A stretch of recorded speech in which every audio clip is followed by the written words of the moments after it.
In this quick tutorial, I'll show you how to insert a text box in Google Docs. If this video helps you out, make sure to like the video and subscribe for more quick Google Docs tips. To get started, open your document in Google Docs.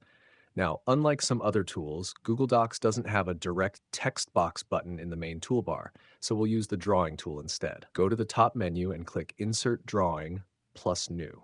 This will open a new drawing canvas. Inside the drawing window, click on the text box icon, which looks like a T inside a box. Then click and drag your mouse to draw the text box on the canvas. Once created, you can start typing your text inside the box. After adding your text, you can customize the text box by changing the font, size, alignment, and colors using the toolbar. You can also click on the border of the text box to adjust its size, border color, or background fill color to match your document style. When you're done, click Save and Close, and the text box will appear in your document.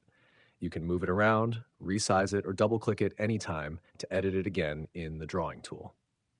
And that's it. You've successfully inserted and customized a text box in Google Docs. If this tutorial helped you, don't forget to like the video and subscribe for more quick and easy Google Docs guides.